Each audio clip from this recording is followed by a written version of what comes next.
Hi everybody, my name is Manan Puri and I'm the co-founder of Strategy for GMAT and Dream Compass.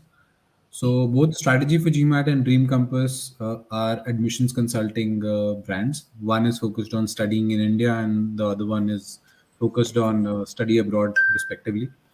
And basically we work with candidates from a free profile evaluation to getting a short list of schools to discussing the applications, making sure the things are ready, preparing for interviews, and even after that there is a B school mentoring process also we have, which is essentially focused on your life at B school and how to ace the B school journey. Today, I have with me Narottam, who's the head of admissions at BITSoM, BITS Pilani School of Management. And they had started their MBA program a couple of years back. It's a 2 year MBA program, and they are now looking for their third batch. And things have been trending well. If you look at their placement numbers, which is essentially on the internship side. Their placement also almost is about to conclude, and we'll talk about all of that. Plus, what is the school looking for in general when it comes to admissions and the kind of candidates it's catering to.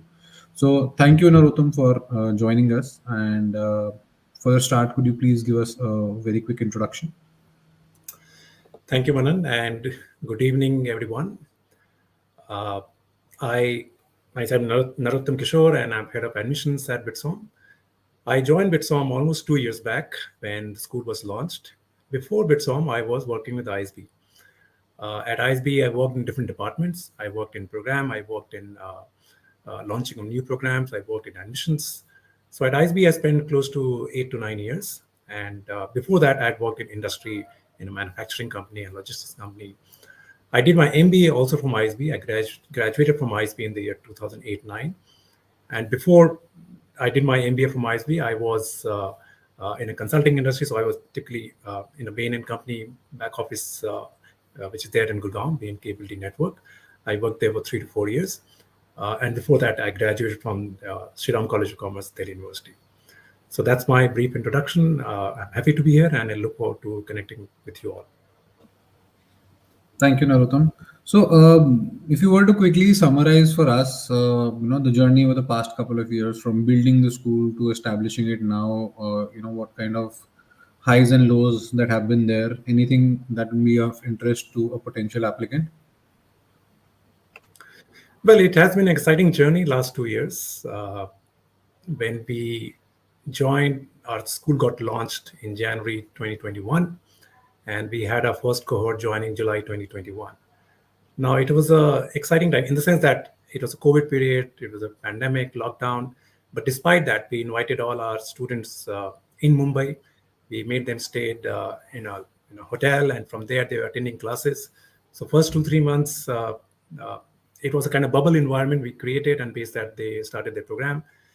And yeah, it was a special feeling for all of us because it was founding class. We had a class of 138 students, and it was excitement all around. And with that, we proceeded, completing the first year, and then we enrolled our second cohort. Second cohort joined in July 2022. By that time, we had to move to our campus, which is City Campus in Powai. That's where we are currently. And the second cohort was close to 132 people. Since then, even second cohort, we had the summer internship concluded. And now currently our final year students are going through final placement, which I would be talking about it. But it's been an exciting journey so far. Now we are looking forward to build the third cohort. The program will start in June 26th, 2023. That's when the third cohort will start their program from Mumbai, from the Powai campus that we have. So looking forward to build the class and look forward to meet maybe some of you who plan to join BITSoM in this cohort. Thank you, Narottam. So, see, there's a lot of material that is out there, on your website, social media pages. You would have done sessions, admission sessions.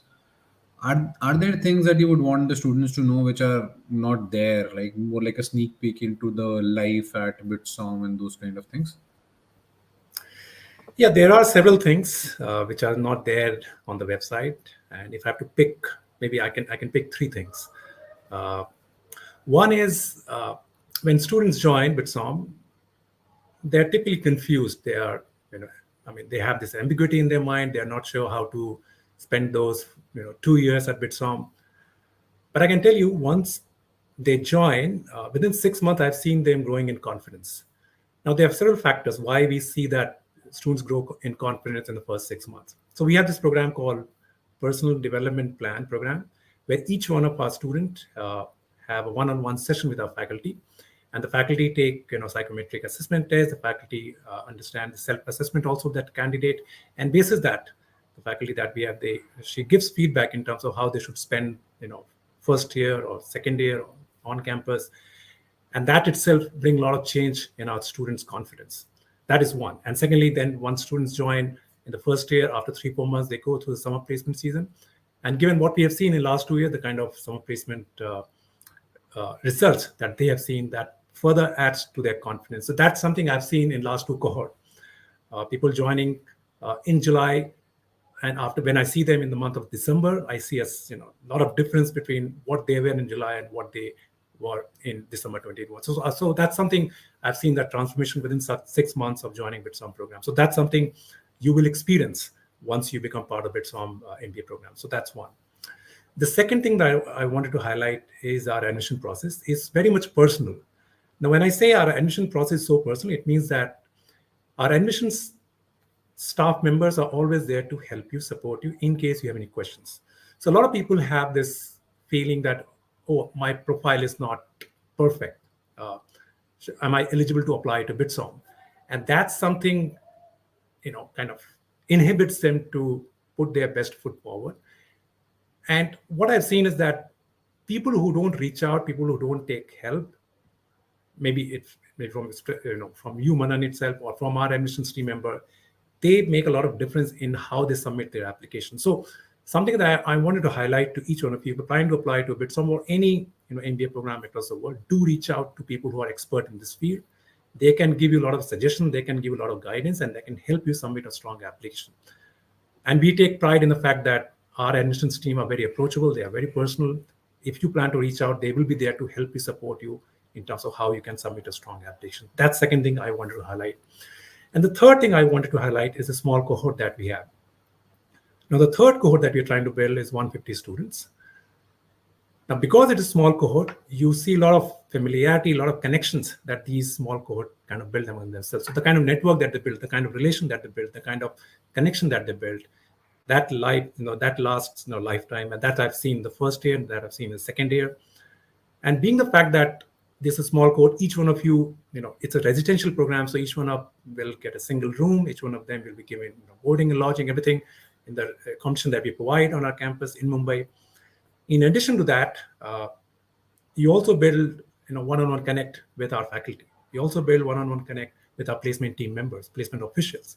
And that way you can discuss your aspiration, you can discuss your goals. And that way,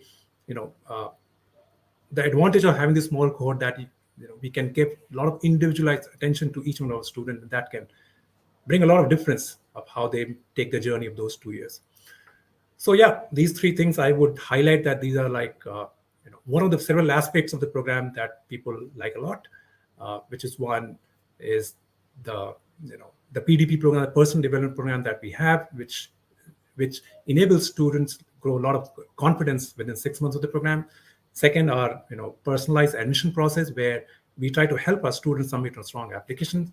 And third, the small cohort. And because of this small cohort, you build a lot of connections among your friends, and you build a lot of connections with our faculty as well as our placement officers that help you achieve your goals. So these are some of the several aspects of our program. But if you want to know more about it, I would strongly encourage you to reach out to our students on LinkedIn, connect with them, get to know more about the program, get to know more about the experience, and that way you will get to know more about how it is living those 2 years at the BITSoM MBA program. Great, Narottam, thanks. And I think the part about having 150 cohort, which is essentially quote unquote the network that you build once you're out of the B school, and the more close knit it is, and especially in the early days, the the deeper connections that you have going forward as you become CXOs, etc. So I think that really should hit home with people. And the second thing is reaching out to people, right? And then in case you don't want to reach out to the admissions team because you feel that they might be salesy, they might only talk about the good things in the programs, reach out to any student randomly and they'll be able to provide a view on what is good, what is bad, etc. And I think that definitely will help in terms of clarifying doubts for any B school or any program that you're targeting. So let's talk admissions now. So essentially, first of all, what kind of students are you looking for? Is there a typical set of personas or a typical set of profiles that you have in mind? If yes, then could you draw a couple of examples out of that? Sure. So in terms of profile, we look at, our goal is to build a diverse class. The more diverse background you come from, you bring that uniqueness, and that's something that should give a lot of confidence that if you are coming from different background, that can make your application stronger.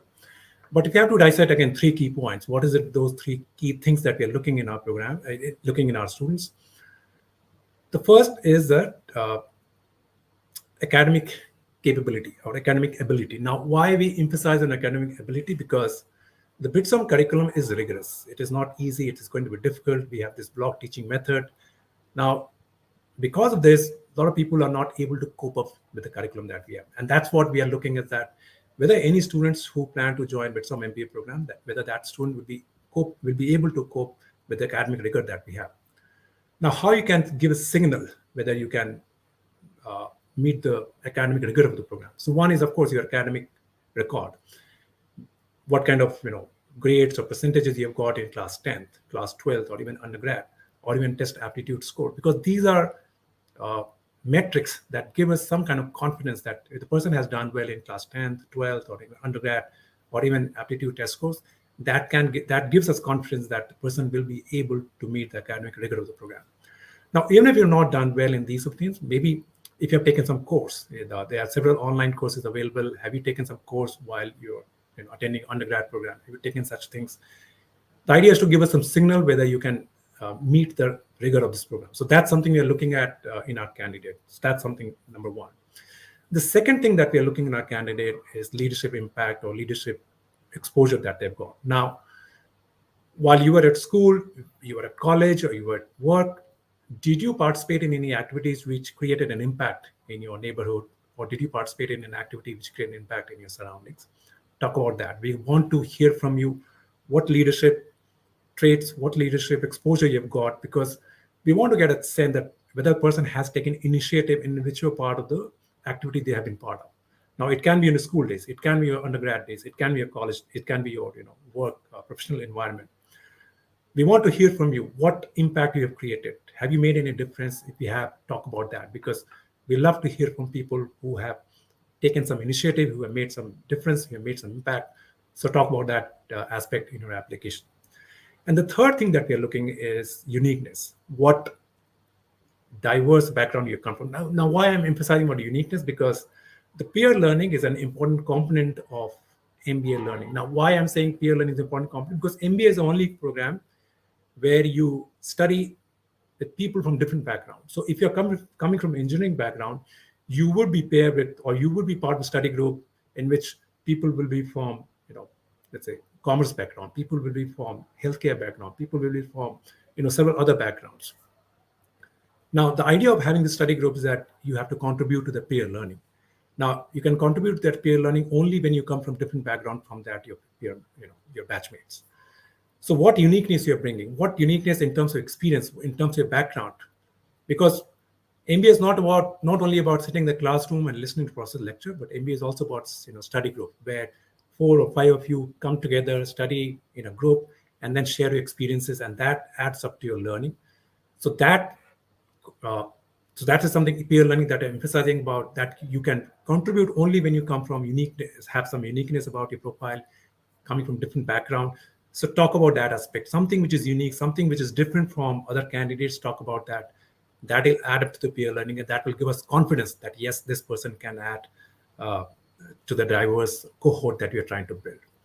So yes, these three things we essentially look for when it comes to evaluating any application. The first is academic ability, second is leadership trait, leadership ability, and third is uniqueness. If you can highlight or you can give signals in any of these three aspects of your profile, you stand a very good chance of getting an admit from BITSoM MBA program.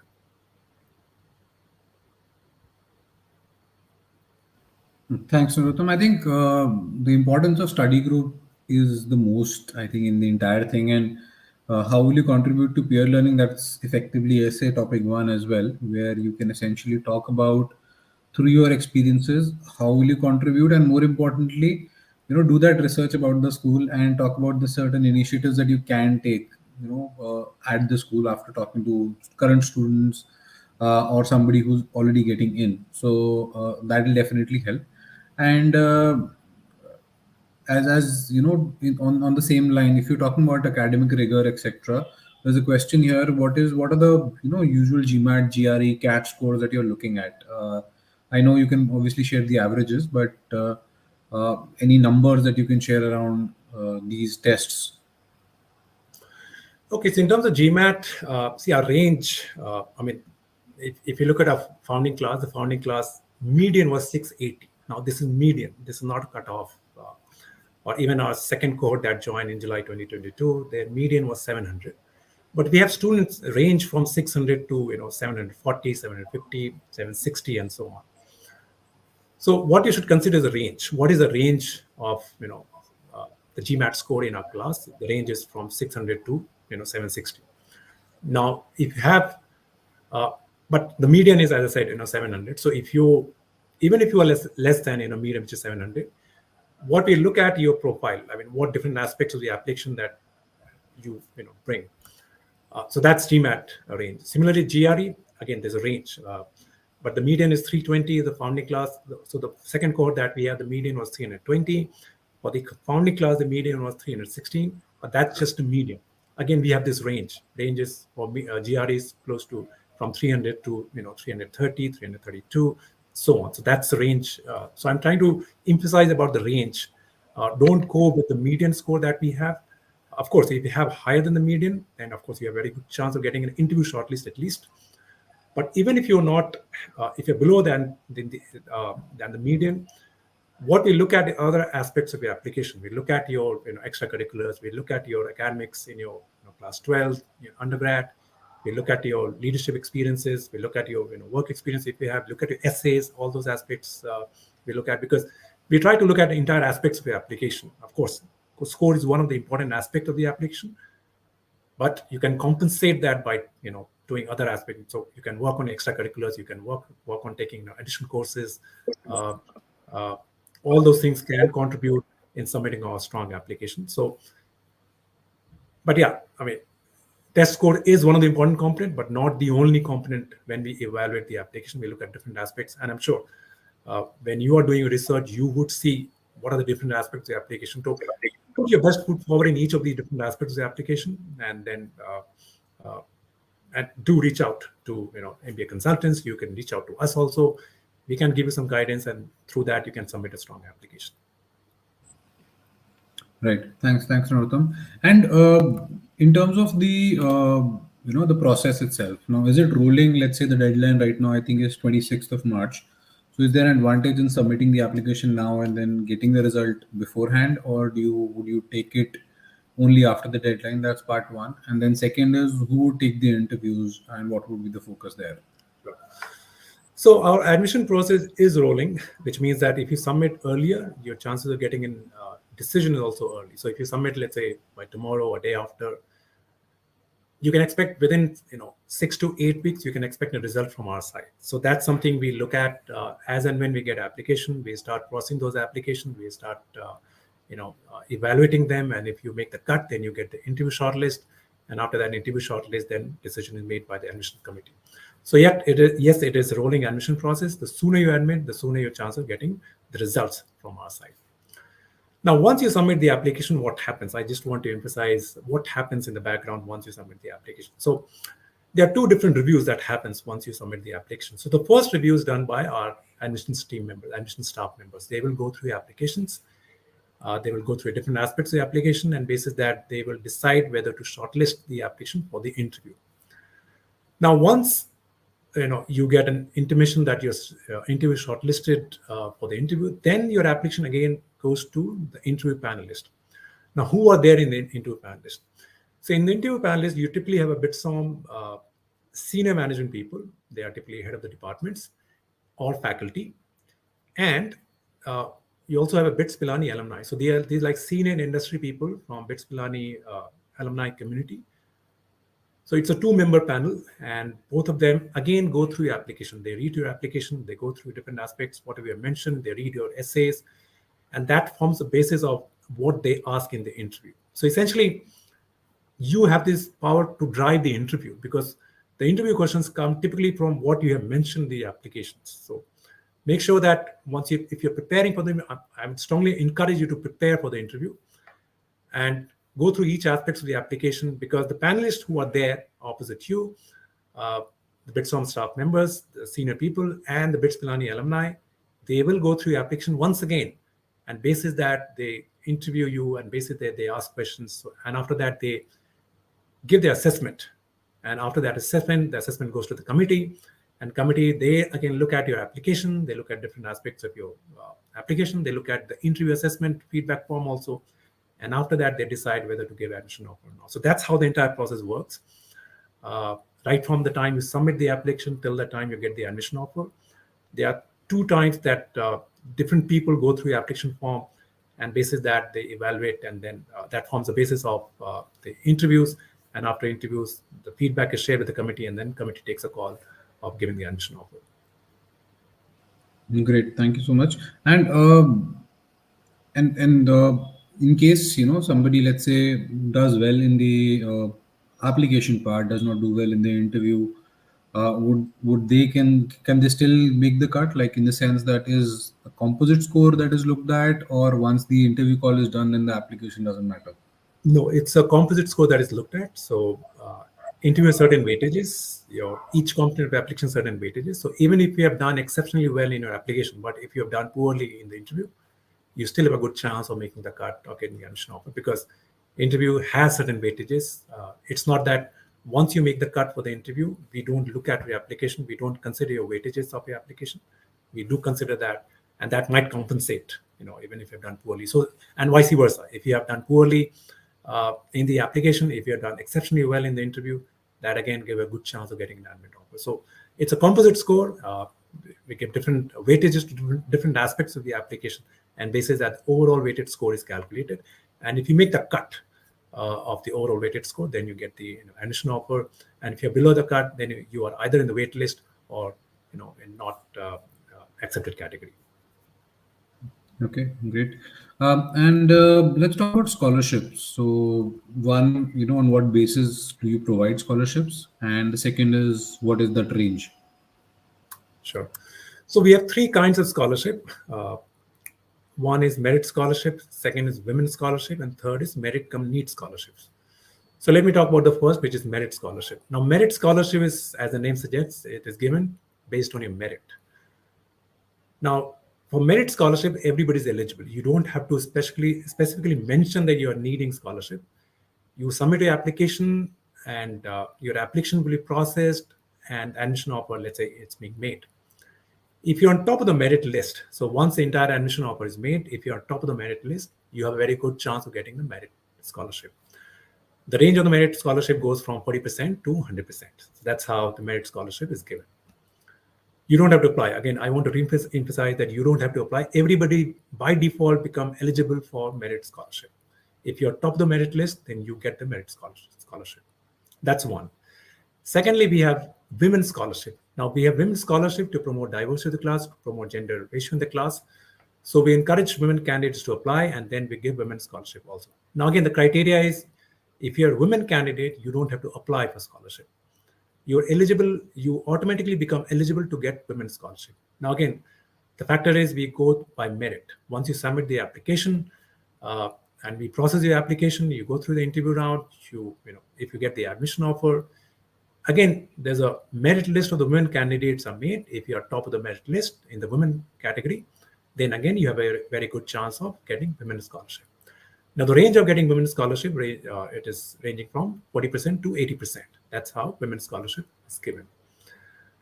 Again, I want to reemphasize, you don't have to apply for women's scholarship. Everybody, if you're a women candidate, you're eligible to get women's scholarship. Now, the third category that we have is called merit cum need scholarship. Now, merit cum need scholarship is especially designed for people who are in the need of scholarship if they are not from financially strong background, then they have to apply for a scholarship. So in the application form, there's a question that, are you seeking scholarship? If you click yes, then we ask you to write a short essay that why admission committee or scholarship committee should grant you merit cum need scholarship. So essentially, then that's where you need to talk about that why you need scholarship. Talk about your financial background, and in addition to that, there's a criteria that if your annual income. Now, when I say annual income, it includes your parents, it includes yourself, it includes your spouse. If the annual income of all these four, your parents and spouse and yourself does not exceed 18 lakh per annum, then you are eligible to get merit cum need scholarship. Now, there are two criteria for merit cum need scholarship. One, you have to apply. If you don't apply, you don't fall into the category of merit cum need scholarship. So it is mandatory that you apply for merit cum need scholarship. To apply, while you're filling the application form, in that application form itself, there's a question that, are you seeking scholarship? You have to click yes. Once you click yes, then you have to write a short essay, short paragraph of why you are seeking merit cum need scholarship, because the committee wants to understand what is your need for the merit cum need scholarship. That's one criteria. Second criteria is your family income should not be more than 18 lakh in one financial year. If you fulfill these two criteria, then you become eligible to become merit cum need scholarship. Now, how does it happen? Who gets in merit cum need scholarships? Again, one is, of course, you had the need of scholarship. That's where the need word comes from. So even in that category, we look at the merits. So for the people who applied a scholarship, we make a merit list. And people who are the top of the merit list, they get merit cum need scholarship. There's a separate category of merit cum need scholarship. People, if you fulfill these two criteria, then a merit list is formed. And if you're on the top of the merit list, you get merit cum need scholarship. Now, the range for merit cum need scholarship, it varies from 40% to, again, 80%. So that's how the range is for a merit cum need scholarship. So there are three different kinds of scholarship: merit scholarships, women's scholarships. For these, merit and women, you don't have to apply. Everybody automatically become part of this scholarship, merit or women's scholarship. And merit cum need, you have to apply in the application form, and through that, you become eligible to get merit cum need scholarship. So these are three different buckets of application scholarship that we have.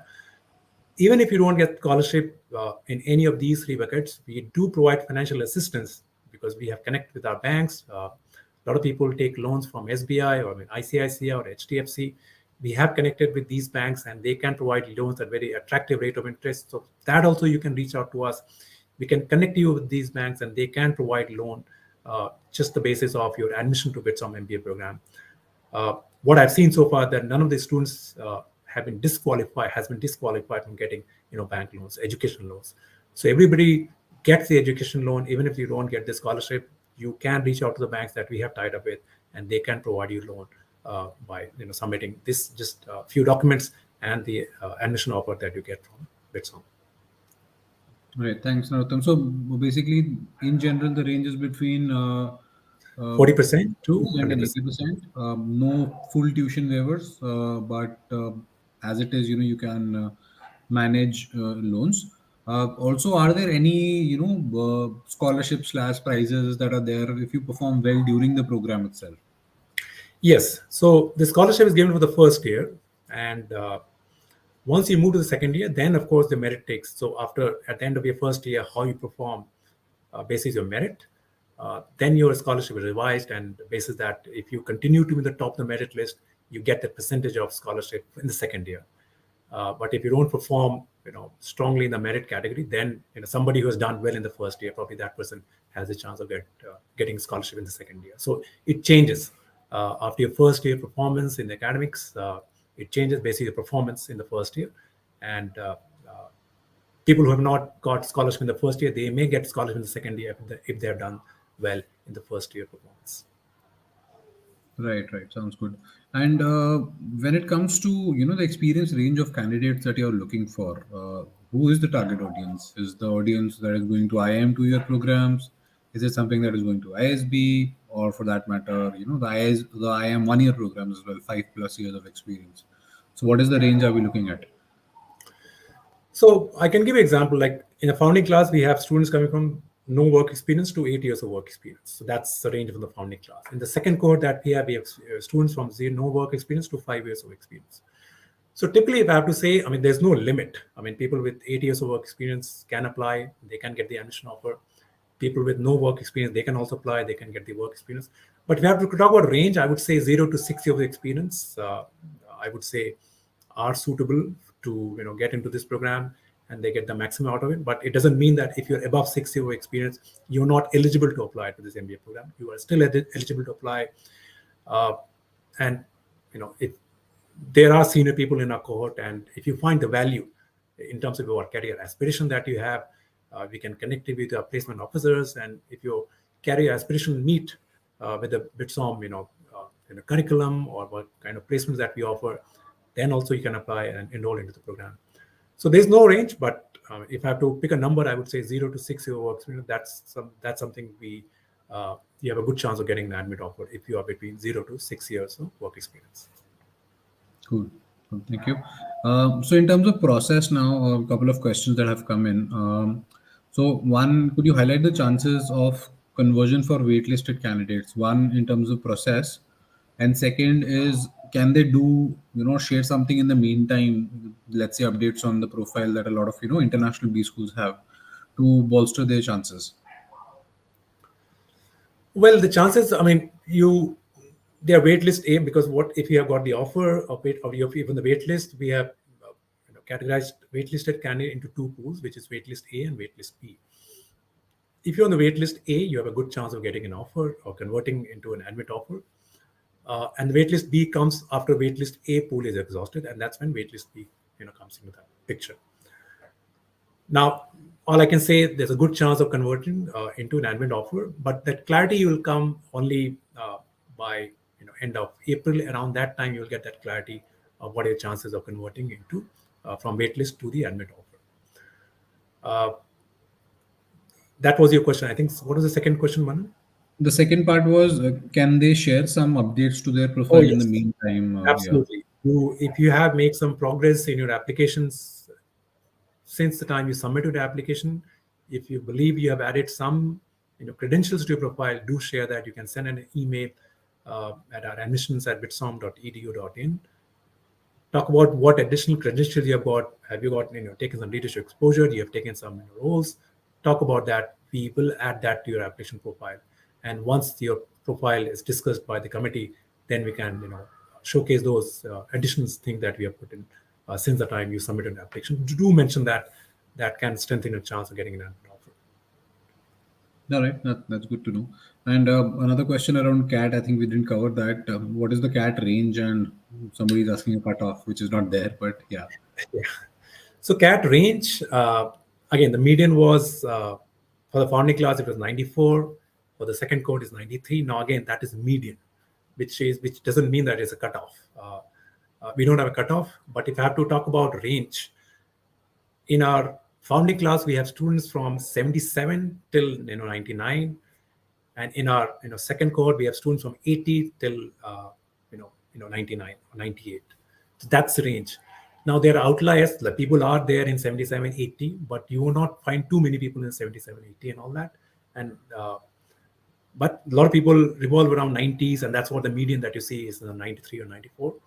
But having said that, it should not stop you from applying, even if you have on the lower side of the range, because as I said, we look at different aspects of your application. And we had this one student in our founding class.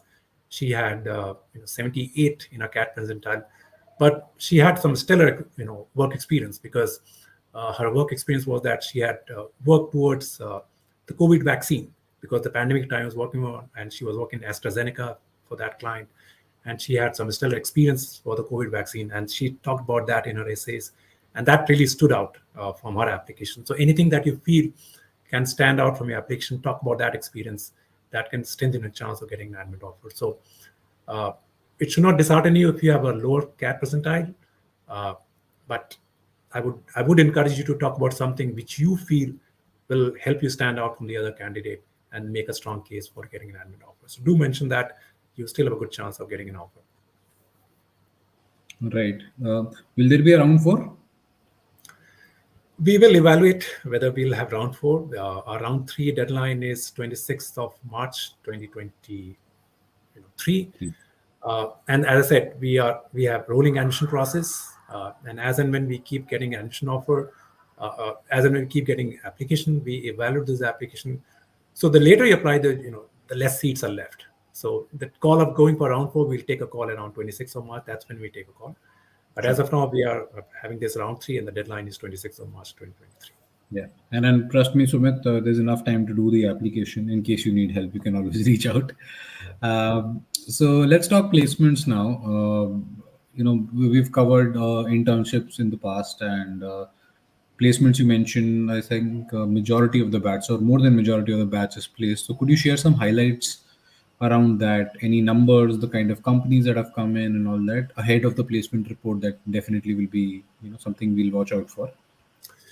Sure. So, we currently are founding class in the final stage of the placement season. Now, as we speak, around 80% of the class is placed.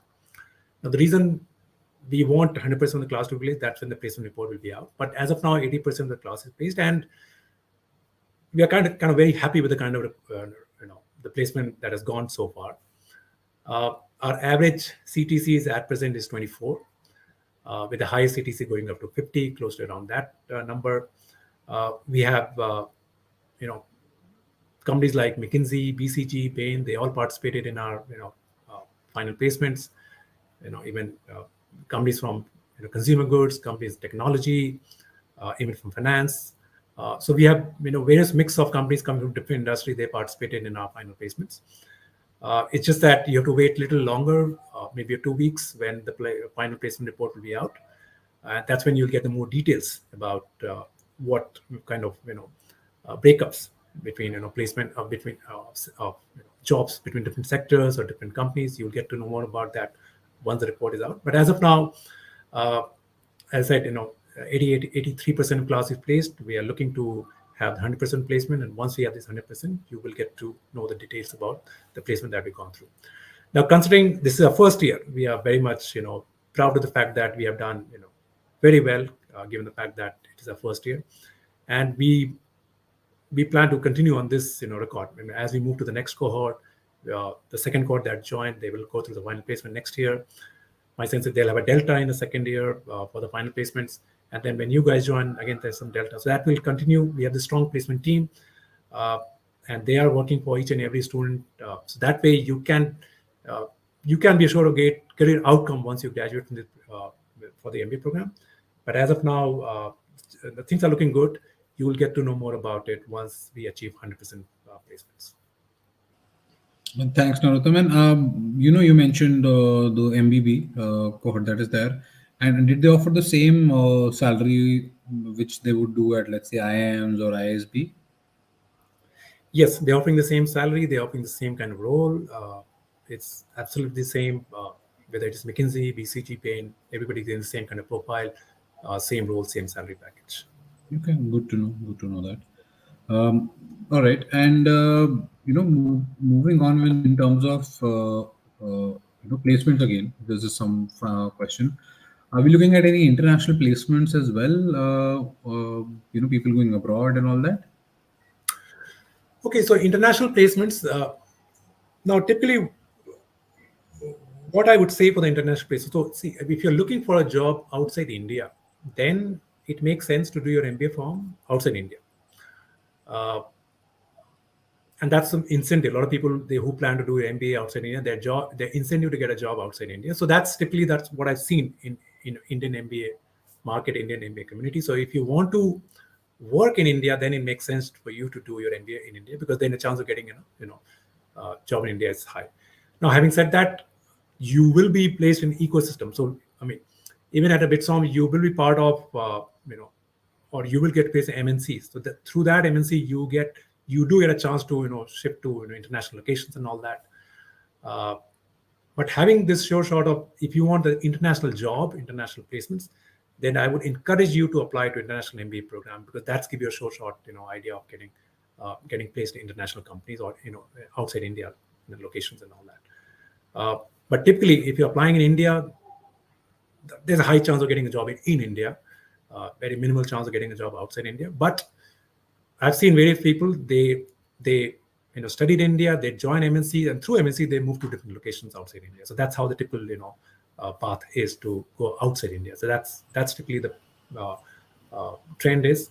But if you want your first job after your MBA outside India, it makes a lot of sense to do your MBA outside India. Right. Thank you, Narottam, for being absolutely candid here and not talking about okay, we might start later and all that. The idea, the reality is that these are regional schools, and in case you apart from let's say the top 10, 15 schools across the globe, by and large, wherever you go, you would end up working in that country or that region.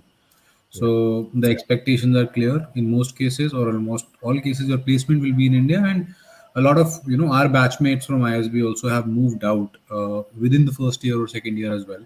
For instance, if you're hired at Deloitte USI, you can move to the US or any other country in case the opportunity opens up within the first year itself. So thank you for being candid there. The other question is more around life on campus, etc. So there is no quote unquote campus yet. So when the campus will be operational, for these guys who are coming in 2023, will they be seeing the campus or join the campus? Yeah, so we have our campus, again, quote unquote campus coming up in Kalyan. And the plan is that by January 2024, the plan is that everybody will move to our Kalyan campus. By that time, the campus will be ready. So anybody who's joining 2023 cohort, first 6 months, they will be on a city campus, which is in Powai. They'll be staying here. They'll be staying in our residentials that we're providing. And after that, they will move to the Kalyan campus and the campus that is coming up in Kalyan. So that's the plan. But having said that, once I can tell you that this Powai campus that we have, it is state of the art. It is, you should talk to some of our students, and they would say that how much life they're enjoying in Powai campus, because Powai is one of the beautiful locations in Mumbai. There's several malls around. There's several locations, eating joints around. So you will enjoy a lot. And even the residence that we're providing, it is top class residence. Each one of you get a single room, and you have that room to yourself. And in addition to that, food is provided, your laundry service, everything's taken care of. You don't have to worry too much about managing daily chores. You just have to come with your books, or just focus on your studies, and rest everything will be taken care of. But having said that, you want to know more about the experiences, reach out to our students, current students, whether it is founding class or second cohort, and hear from them what kind of experience that they're going through. So that's about living experience. But in terms of student life, it's a vibrant student life, because there are various clubs there, various committees there, and these clubs and committees do organize several activities. We have the sporting facilities around our residential area. We have this turf of cricket, we have this turf of football. People go out and play over there, and then several clubs are there. They organize different activities. So it's a vibrant campus life they enjoy. And all I can say that once you experience this, you may prefer to stay in Powai campus rather than going to the Kalyan campus. So that's something I can assure you all of that. It's a beautiful area. And that's what you can check with our students. They enjoy this area a lot. Because this Kalyan campus, little outskirts of Mumbai, and if you want to get the feel of Mumbai city, Powai is a beautiful place to be in, and you will enjoy a lot being in this area. Right. No, I absolutely agree with that. And I think it's good that at least the current cohort that will join will see that larger campus, let's call it that way, in Kalyan. And, okay, great. And final question around international exchange programs. So what's the take on that? Are we doing it? Will we do it, etc.?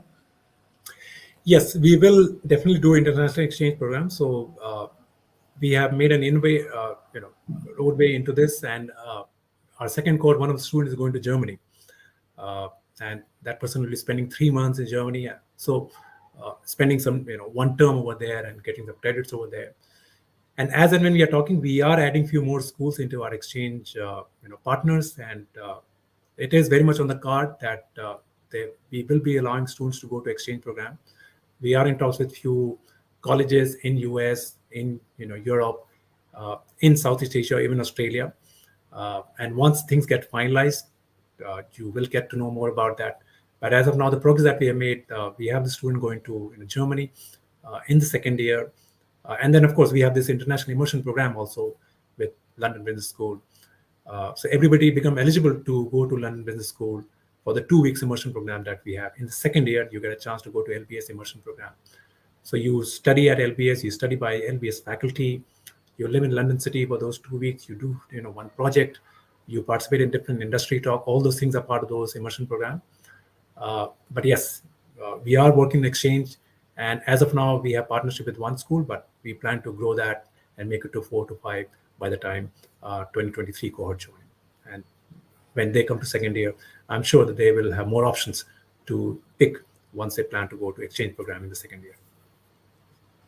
Thank you, Narottam. That definitely helps, and I think it's in the right direction. Adding more schools and more options also.